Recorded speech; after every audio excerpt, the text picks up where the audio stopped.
Legendary Pokémon के classification का एक मशीन लर्निंग मॉडल बनाएंगे आज हम। हमारे पास ये डेटा है जिसमें पोकीमॉन्स के नाम है, उनकी टाइप्स, कुछ पोकीमॉन की 2 टाइप्स होती हैं, तो यहाँ पर टाइप 2 की कॉलम है। फिर उसके HP, attack, defense, special attack, special defense, speed और इन सारी चीज़ों का जो टोटल है वो हमारी टोटल कॉलम में स्टोर्ड है। और फिर पोकीमॉन कौन सी जनरेशन का है वो भी है हमारे पास, और वो लेजेंडरी है या फिर नहीं वो हम प्रेडिक्ट करेंगे। तो यहाँ पर फॉल्स लिखा हुआ है क्योंकि बल्बासोर तो लेजेंडरी है नहीं। तो नीचे जाते हैं, हम नीचे जाते हैं तो यहाँ पर ट्रू आया था। ट्रू ट्रू ट्रू कहाँ गया? म्यू म्यू टू वो सब, राइट। तो ये हम प्रेडिक्ट करने वाले हैं हमारे मॉडल की मदद से। तो ये एक एकदम बिगिनर फ्रेंडली वीडियो होने वाली है, राइट। हम इतने प्रिसीशन में नहीं जाने वाले, ना कि हम डेटा विजुअलाइजेशन में जाने वाले हैं। हम सिर्फ सिंपल लॉजिक की मदद से और 0.95 एक्यूरेसी की मदद से प्रिडिक्ट करेंगे कि पोकेमॉन लेजेंडरी है या फिर नहीं। तो सबसे पहले तो इम्पोर्ट पांडास एज पी। अब यहाँ पर सबसे पहले मैं एक जुपिटर नोटबुक यूज़ कर रहा हूँ। अब सेम कोड एक नॉर्मल पाइथन फाइल जिसका एक्सटेंशन होता है .py, इसका एक्सटेंशन है IPYNB, लेकिन इसको यूज़ करने के लिए आपको पहले जुपिटर इंस्टॉल करना पड़ेगा। अगर आप में इंस्टॉल नहीं है, इट्स ओके, कोई ज़रूरत नहीं है, आप सिंपल पाइथन फाइल में भी सेम कोड को रन कर सकते हैं। मैं ये सिर्फ इसलिए कर रहा हूँ क्योंकि यहाँ पर विजुअलाइजेशन अच्छा होता है। लेकिन ये लाइब्रेरीज जो है वो आपको इंस्टॉल करनी पड़ेगी। एक तो पांडास इंस्टॉल करना पड़ेगा और एक sklearn इंस्टॉल करना पड़ेगा। तो यहाँ पर आप टर्मिनल में जाना, फिर न्यू टर्मिनल, और यहाँ पर आपको लिखना है पिप इंस्टॉल पांडास और सेम गोज़ फॉर sklearn। यहाँ पर लिखा है रिक्वायरमेंट ऑलरेडी सेटिस्फाइड, क्योंकि मेरे कंप्यूटर में ऑलरेडी इंस्टॉल है, लेकिन अगर आप में नहीं होगी तो वो इंस्टॉल हो जाएगी। तो यहाँ पर इंपोर्ट पांडास मैंने किया है, बाकी के इंपोर्ट्स भी हम करेंगे जैसे ज़रूरत पड़े वैसे। तो सबसे पहले तो हम डेटा को रीड करते हैं। तो Pokémon is equals to pd.read_csv एक फंक्शन होता है जिससे हम कोई भी CSV फाइल रीड कर सकते हैं। तो उसका पाथ हमें देना पड़ेगा यहाँ पर। तो डेटा सेट्स और यहाँ पर Pokémon, let's see the data. तो ये है हमारा डेटा, राइट। जूम करते हैं थोड़ा। तो यहाँ पर नंबर जो है, यहाँ पर आप देखिए वेनुसॉर का नंबर है 3, फिर मेगा वेनुसॉर का भी नंबर 3 है, क्योंकि वो कोई न्यू पोकीमॉन नहीं है, वो सिर्फ उस पोकीमॉन का अलग वर्जन है, राइट। तो टोटल हमारे पास ऐसे 898 पोकीमॉन्स का डेटा है, और टोटल रोज जो है, मतलब कि मेगा, गीगा, गीगांटामैक्स सब कुछ मिलाकर 1072 रोज का डेटा है, 0 से लेकर 1071। तो 1072 रोज का डेटा है, राइट। तो सबसे पहले हम चेक करते हैं कि इसमें से नल वैल्यूज़ कितनी है इस डेटा में, तो हम उसको क्योर कर सकते हैं, राइट। तो इसको कहते हैं फाइंड दी मिसिंग डेटा। तो उसके लिए हम क्या करेंगे, pokemon.info। यहाँ पर आप देखिए नंबर कॉलम जो है उसमें सारी वैल्यूज़ है, नेम में भी सारी वैल्यूज़ है, टाइप 1 में भी सारी वैल्यूज़ है, टाइप 2 में ओनली एंड ओनली 574 इतनी ही वैल्यूज़ हैं, बाकी सारी जो रोज़ है उनमें नल वैल्यूज़ है। तो ऐसा क्यों है? क्योंकि सारी पोकीमॉन्स की 2 टाइप्स नहीं होती है। फॉर एग्जांपल यहाँ पर आप देखिए, ये जो पोकीमॉन है ये वाला, वो सिर्फ आइस टाइप का है, उसकी सेकेंड टाइप कुछ है ही नहीं, राइट। तो यहाँ पर नन लिखा हुआ है, तो ऐसा हो सकता है। तो सिर्फ एक ही कॉलम में प्रॉब्लम है, बाकी हमारे पास पूरा 100% डेटा है। ओके, फिर हम चेक कर सकते हैं कि हमारे पास कितना डेटा है शेप फंक्शन की मदद से। तो यहाँ पर रोज़ और कॉलम्स एक टुपल में रिटर्न होती है। ओके, अब हम क्या करते हैं, हम देखते हैं कि कितने पोकीमॉन्स लेजेंडरी है और कितने पोकीमॉन लेजेंडरी नहीं है। तो यहाँ पर Pokémon of Pokémon dot group by legendary dot size. तो यहाँ पर ये रिटर्न कर रहा है कि 954 पोकीमॉन्स लेजेंडरी नहीं है और 118 पोकीमॉन्स लेजेंडरी है।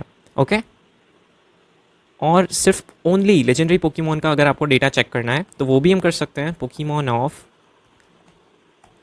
Of legendary is equals to true. तो सिर्फ और सिर्फ वो ही रोज प्रिंट होगी जिनमें लेजेंडरी पोकीमॉन्स होंगे। तो यहाँ पर आप देखिए आर्टिकुनो जो कि एक लेजेंडरी पोकीमॉन है, राइट। तो यहाँ पर सब कुछ में ट्रू होगा। ओके, तो हम इसमें से फाइंड कर सकते हैं कि क्या डिफरेंस है नॉर्मल पोकीमॉन में और लेजेंडरी पोकीमॉन में। तो इनमें से जो डिफरेंस काम का होगा उनको हम फीचर्स के रूप में हमारे मशीन लर्निंग मॉडल्स में फीड करेंगे, अदर फीचर्स को हम रिमूव कर देंगे। तो सबसे पहली कॉलम है नंबर। अब क्या आप गेस कर सकते हैं कि कौन से नंबर पे लेजेंडरी पोकेमॉन होगा या फिर नहीं होगा? राइट, नहीं कर सकते। तो हमारे मॉडल को ये कॉलम फीड करने का कोई मतलब ही नहीं है, क्योंकि हमारा मॉडल कंफ्यूज हो जाएगा। फिर नेम से भी हम पता नहीं कर सकते कि क्या ये पोकेमॉन लेजेंडरी होगा या नहीं। राइट, आपको पता है कि ये पोकेमॉन लेजेंडरी है, इसलिए आप कह सकते हैं। अगर मैं आपको पूछूं कि म्यूटू लेजेंडरी है या नहीं, तो आपको पता है, लेकिन मॉडल को नहीं पता है और उसको नेम का कुछ काम ही नहीं है। राइट, तो नेम भी हम पास नहीं करेंगे। फिर टाइप काम में आ सकती है। फिर है टोटल, ये है सबसे इंपॉर्टेंट थिंग। तो यहाँ पर आप देखिए लेजेंडरी पोकेमॉन्स के टोटल 580 580 580, राइट, 500 680 680 ऐसे। अब यहाँ पर आप नॉर्मल पोकेमॉन्स के देखिए तो 318 405, राइट, तो ये कम है यूजुअल लेजेंडरी से। तो ये हम यूज़ कर सकते हैं। HP, attack, defense, special attack, special defence और स्पीड, ये सारी चीज़ें हम यूज़ कर सकते हैं हमारे पैरामीटर्स के फॉर्म में। जनरेशन का यहाँ पर कोई काम नहीं है। राइट, तो यहाँ पर हम यूज़ करने वाले हैं इतने पैरामीटर्स। टाइप भी हम यूज़ नहीं करेंगे, क्योंकि वो भी काफ़ी कंफ्यूजिंग हो सकती है। राइट, नॉर्मल पोकेमॉन की भी लेजेंडरी पोकेमॉन से सेम टाइप हो सकती है। तो यहाँ पर हम इस 7 फीचर्स को यूज़ करने वाले हैं हमारे मॉडल के लिए। तो हम एक लिस्ट बना देते हैं फीचर्स का। कौन से फीचर्स हैं आप देखिए। टोटल HP अटैक, तो टोटल, फिर है HP अटैक, फिर defence, special attack, special defence, defence, special attack, special defence और लास्ट में है स्पीड। तो इन 7 फीचर्स को हम यूज़ करेंगे, बाकी किसी फीचर्स को हम यूज़ नहीं करेंगे। तो यहाँ पर हमें लिखना पड़ेगा पोकेमॉन आगे, तो ये पूरा डेटा सेट सेलेक्ट कर देगा इन 7 कॉलम्स का। फीचर्स को हम मशीन लर्निंग की स्टैंडर्ड लैंग्वेज में कहते हैं X, और जो आंसर होता है उसको कहते हैं Y। तो Y इज इक्वल्स टू हम लिखेंगे पोकेमॉन डॉट लेजेंडरी, मतलब कि लास्ट कॉलम, जो कि हमारी आउटपुट कॉलम है, आंसर कॉलम है। इसके बाद हम क्या करते हैं, इस डेटा को हम स्प्लिट करते हैं इनटू द ट्रेनिंग डेटा और टेस्टिंग डेटा। तो उसके लिए हमें कुछ इंपोर्ट्स करने पड़ेंगे। तो हम ऊपर चलते हैं, यहाँ पर मैं लिखता हूँ from sklearn dot model selection import train test split. और हम कौन सा मॉडल यूज़ करने वाले हैं, तो हम यूज़ करने वाले हैं रैंडम फॉरेस्ट क्लासीफायर। तो यहाँ पर इंपोर्ट कर देते हैं उसको भी, रैंडम फॉरेस्ट क्लासीफायर। और लास्ट चीज़ हम इंपोर्ट करते हैं एक्यूरेसी स्कोर को मेजर करने के लिए from sklearn dot matrix import accuracy score, और इसको रन भी करना पड़ेगा। ओके, तो वापस आते हैं। अब यहाँ पर हम स्प्लिट करना स्टार्ट करते हैं। तो X ट्रेन जो कि फीचर्स ऑफ ट्रेनिंग है, फिर X टेस्ट, फिर Y ट्रेन और Y test is equals to train test split. और यहाँ पर हम पास करेंगे हमारा X, Y और टेस्ट साइज़ कितनी रखनी है हमें, टेस्ट साइज़ तो डिफ़ॉल्ट ही रखते हैं 0.25 या फिर 25 रखते हैं, मतलब कि 25% ऑफ द डेटा टेस्ट में चला जाएगा और 75% डेटा ट्रेनिंग में रहेगा। और इस डेटा को शफल करने की आई डोंट थिंक सो कोई ज़रूरत है, राइट, बिकॉज ऐसा कुछ है नहीं। फिर भी कर ही देते हैं, चलिए shuffle is equals to true. Okay, उसके बाद क्या करना है हमें, उसके बाद इसको पहले तो रन करते हैं। यस, तो अब हम मॉडल क्रिएट करते हैं। तो model is equals to decision, sorry क्या नाम था, रैंडम फॉरेस्ट क्लासीफायर, जिसमें मल्टीपल ट्रीज का यूज़ होता है। तो यहाँ पर एक आर्ग्यूमेंट होती है मैक्स लीफ नोड्स, मतलब कि कितने लेवल्स तक हमारा फॉरेस्ट जाएगा। मान लीजिए हमने लिखा है यहाँ पर 5, तो ये जाएगा 2⁵5 लेवल्स तक, मतलब कि 2⁵5 मतलब आई थिंक 64 होता होगा, राइट। तो 64 ब्रांचेस लीव्स में हमारा ट्री डिवाइड हो जाएगा। तो हम इसको रखते हैं 10 रखते हैं, मतलब कि 1024 लीव्स बनेंगे हमारी कंडीशंस के। तो ये हमारा मॉडल है। फिर हम उसको फिट करते हैं डेटा, मॉडल डॉट फिट, हमें फिट करना है ट्रेनिंग डेटा, तो X ट्रेन और Y ट्रेन। ओके, तो ये हमारा मॉडल फीड हो चुका है। उसके बाद एक वेरिएबल बनाते हैं प्रेडिक्शंस इज इक्वल्स टू, जहाँ पर हम लिखेंगे एक, जहाँ पर हम प्रिडिक्ट कराएंगे हमारे मॉडल से, तो model dot predict test data जो कि स्टोर्ड है एक्स टेस्ट में, और फिर इसको हम चेक करेंगे, इवैल्यूएट करेंगे using the accuracy score function. तो एक्यूरेसी स्कोर, और यहाँ पर एक्यूरेसी स्कोर जिसमें हम पास करेंगे सबसे पहले तो हमारी प्रेडिक्शंस जो कि हमारे मॉडल ने प्रेडिक्ट किया है वो, और उसके बाद पास करेंगे एक्चुअल जो आंसर्स हैं जो कि वाई टेस्ट में आई थिंक स्टोर्ड है, राइट। तो इसको रन करते हैं। तो यहाँ पर आप देखिए हमारी एक्यूरेसी काफ़ी अच्छी है, 0.96%। इतना सिंपल हमने क्रिएट किया है कि कोई भी कॉम्प्लेक्स थिंकिंग नहीं किया अभी हमने, फिर भी हमारी एक्यूरेसी 96 तक आ चुकी है, राइट।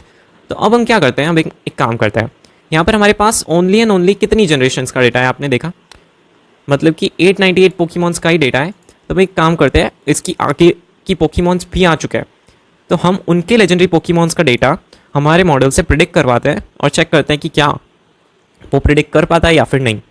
तो मैंने यहाँ पर सर्च किया था 9th जनरेशन, क्योंकि हमारे पास 8 जनरेशन तक की डेटा है। तो यहाँ पर आप देखिए ये कुछ 9 जनरेशन के पोकीमॉन्स हैं। इन पोकीमॉन्स के बारे में तो मैं भी ज़्यादा नहीं जानता, बिकॉज मैंने ये सीरीज़ नहीं देखी है, बट एंड में जो होते हैं वो लेजेंडरी पोकीमॉन्स होते हैं, इतना मुझे पता है। तो ये सारे लेजेंडरी पोकीमॉन्स हैं। तो इनका डेटा अब यहाँ पर आप देखिए सेम टू सेम ये डेटा है, यहाँ पर भी टोटल है, HP, attack, defense, special attack, special defense, speed, same to same है सारे पैरामीटर्स। तो हम क्या करते हैं, सबसे पहले एक नॉर्मल पोकीमॉन का डेटा लेते हैं। लेट्स से कोई नॉर्मल पोकीमॉन, लेट्स से ये नॉर्मल पोकीमॉन है, 490, थोड़ा कंफ्यूजिंग है, राइट, 500 के काफ़ी नियर है। नॉर्मल इज इक्वल्स टू, यहाँ पर ये डेटा है नॉर्मल पोकीमॉन का, और इसमें कॉमा लगाना पड़ेगा, और फिर कोई एक लेजेंडरी पोकीमॉन का डेटा ले लेते हैं हम। लेट्स से एंड वाले पोकीमॉन्स, ये वाला लेजेंडरी पोकीमॉन है, लेजेंड इज इक्वल्स टू, और हम हमारे मॉडल से प्रिडिक्ट करवाते हैं। आई होप वो परफेक्ट प्रिडिक्ट करें। लेट्स सी, तो प्रिंट मॉडल, वेट, सबसे पहले यहाँ पे मैं लिखता हूँ नॉर्मल पोकेमॉन, और कॉमा मॉडल डॉट प्रिडिक्ट, जिसमें हम पास करेंगे नॉर्मल एरे हमारा, और यहाँ पर लेजेंडरी पोकीमॉन, और यहाँ पर लेजेंड। तो आप देखिए यहाँ पर इसने परफेक्ट प्रेडिक्शन किया है। नॉर्मल पोकीमॉन में फॉल्स रिटर्न हुआ है, इसका मतलब कि वो लेजेंडरी नहीं है, और जो लेजेंडरी पोकीमॉन का हमारा डेटा था उसमें इसने ट्रू रिटर्न किया है क्योंकि वो लेजेंडरी है। वाओ, तो ये हमारा मॉडल काफ़ी अच्छा वर्क कर रहा है, आपने देख ही लिया होगा, राइट।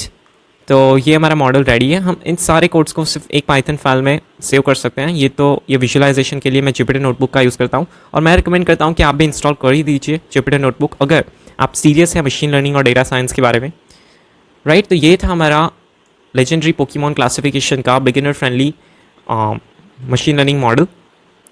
इसकी कॉम्प्लेक्स डेप्थ्स में भी हम जाने वाले हैं, राइट, लेकिन एज अ बिगिनर ये भी काफ़ी अच्छा है। आई होप आपको वीडियो अच्छी लगी हो, और अगर आप नए हैं तो प्लीज़ सब्सक्राइब कर देना, आपको बहुत सारे मशीन लर्निंग मॉडल के वीडियोस मिल जाएंगे। Okay, thank you.